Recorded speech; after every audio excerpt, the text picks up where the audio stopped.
it was very strange feelings. There was no fear, but it was this million of thoughts coming in your mind, like, what's gonna happen? I mean, are they gonna shoot us? Are they gonna board the ship? Are they gonna, I mean, there were things that gone in our minds. I mean, not just me, I think, everyone. But what was also interesting is that no one, this confusion feeling did not stop us to keep doing what we were doing. I mean, everyone was doing what the journalists were doing their jobs. The TV channel reporters, they were reporting. The others, they were writing the news, they were sending like breaking news via internet. The others were trying like to make the ship more comfortable in case of an attack or anything, so things cannot be like mixed. So I think the most long moments of my life were the moments between the first threat of the Israelis to tell the attack, because it was like you are in the middle of international water and we know that we are alone. We know that maybe, we know that because they were trying to cut the satellite, so not a lot of things were going actually out from the ship to the world, and we don't know what will happen. We know that they might come, but it was like something like fear.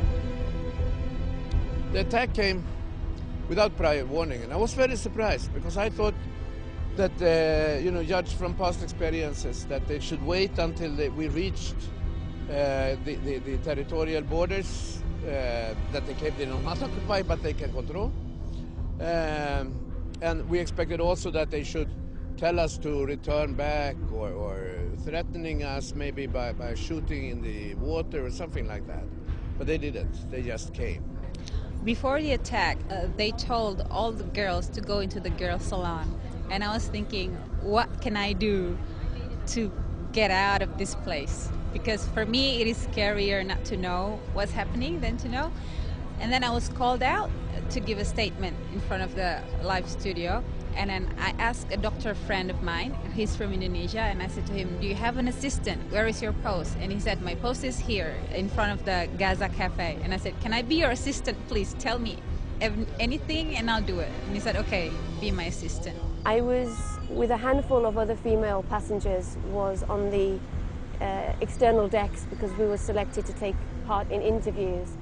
Many people were sleeping, many people were resting. Many people looked bewildered. I wasn't able to rest. I was very restless, and I was trying to anticipate what was going to happen. The first thing they do is to shut down the satellite system so the world cannot witness. Second thing, they come in the dark, in the middle of international waters, unpredictable as always. They like to have this reputation of being unpredictable. And that was like shocking because we knew they were coming, but not in the middle international waters, not in the dark. And they did this job. They had a plan. They were going to keep everybody in the dark, no satellite communication, and they were going to crank their propaganda. We could see the boats, we could see the drones and some of the helicopters from the beginning. And then we also saw, because I took part in the International Steering Committee, from the radar and other things, that, it was a massive assembly, including submarines. First, I saw lights surrounding the ship. I thought they were our friends. I was like, oh, look, our friends. And a friend of mine said, no, they're not. They're the Israeli ships.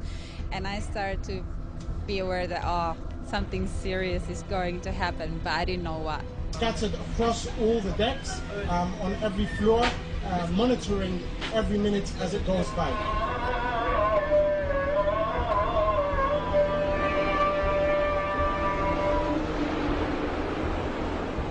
They are cutting the Turksat satellite system on and off to try and prevent the world knowing what Israel is preparing to do. This is against international law. We are calling on the world to take action to stop Israel from violating international law and stop threatening us.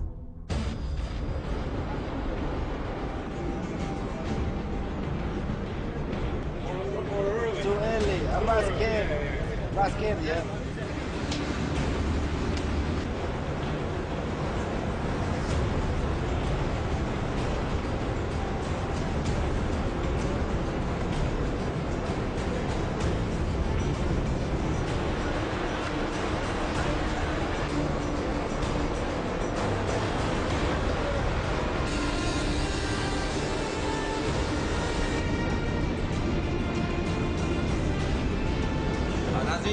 पहला Israel की तरफ से एक नफसियाती हरबा Israeli boats हैं वो approach कर रही हैं दूर बड़े हमें टिमटिमाती हुई लाइट्स नज़र आई मेरे ख्याल में मैंने नाइट कैपेबिलिटी वाले हेलीकॉप्टर को भी उड़ते हुए सुना है लाइट ऑन नहीं थी लेकिन क्लियरली जो हवा के अंदर डिस्टॉर्शन नज़र आ रहे थे boats on one side boats on the other side एक साइड से उनकी लाइट्स जो है बोट्स के बंद कर दी है तभी आप देख रहे हैं कि हम सब तमाम लोग खवातीन समेत ये बोट्स लाइफ जैकेट्स पहनी हुई है और सब लोग तैयारी में हैं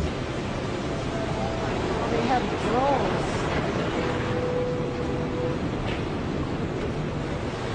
It was the rubber boats coming and then the drones. I mean, you know, you could see something in the air there and those lights far in the distance. I was like, wow, the Israeli like got half of the Navy to attack us, like gunless people. It was so heavy-handed. Mavi Marmara, you are approaching an area of hostilities, which is under a naval blockade. The Gaza area, coastal region, and Gaza harbor are closed to all maritime traffic. हमारे ship के कप्तान ने हमें बताया कि एक call receive हुई है इसराइल की तरफ से और ये कहा गया कि आप किस तरफ जा रहे हैं इतने पोलाइट अंदाज में तो नहीं पूछा होगा आई एम श्योर लेकिन जवाब उन्होंने दिया कि हम गाजा की तरफ जा रहे हैं तो उसके बाद कम्युनिकेशन बंद हो गया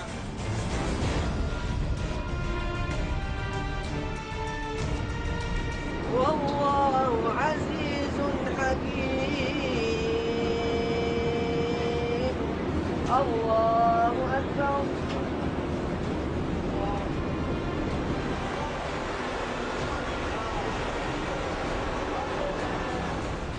Kıç üstü ışıklar yanmıyor. Lütfen yakın.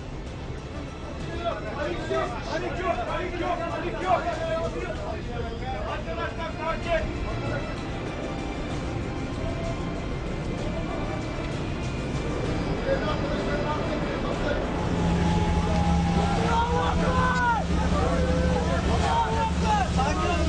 Sakin.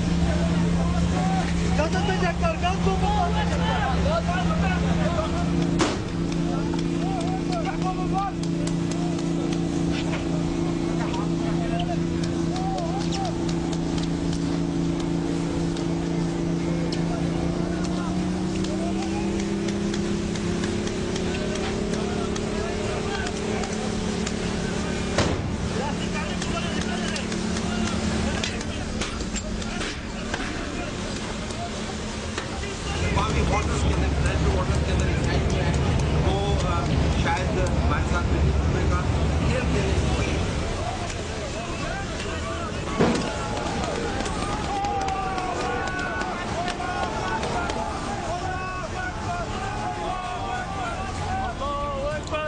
When I went outside, the first thing that I saw, it was this the Zodiac, full of like 10 or more commandos.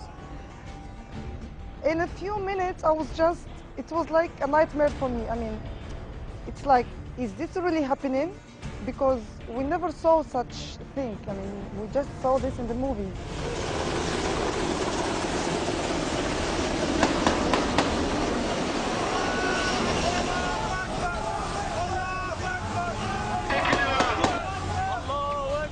You know, I only has a movie experience with these sorts of things. What is this? Pirates of the Caribbean or something? To me, it was almost, at the first point, very unreal when you saw all these naval ships around you and the Zodiacs, these quiet rubber boats coming very, very fast with the attackers. But then, when the attack really started, of course, you know, that sensation of this is not happening went away. This was very much happening, and they, you know, they started shooting with live ammunitions already from the small boats, and then when they came with the black helicopters, killing 2 passengers before the first Israeli soldier came aboard. And then, of course, everyone realized that this is for real.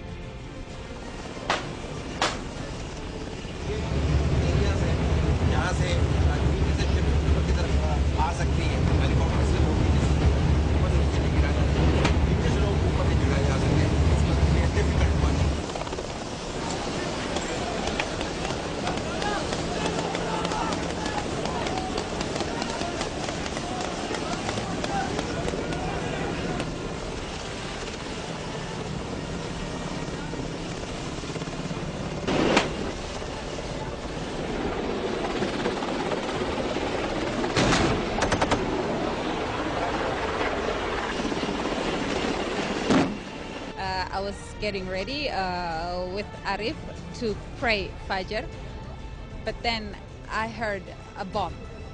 I didn't know whether it was a sound bomb or not, and then I quickly did my tayammum and prayed right there, and then I ran back to Arif and said, Arif, what do we do?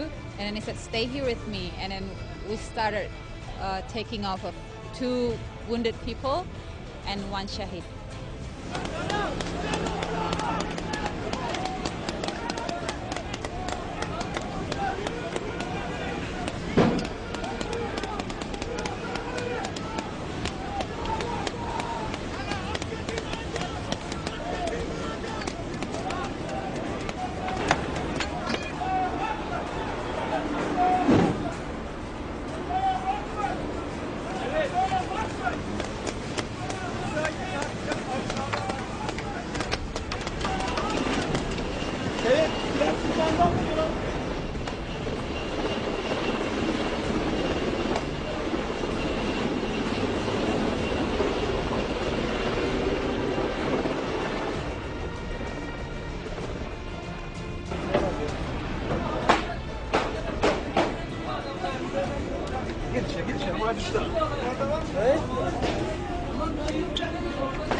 Tutun filesiye el atın. Yardım edin. Tut.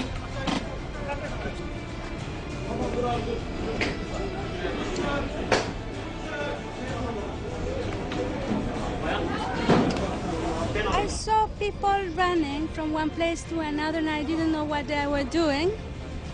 And I heard this sound, like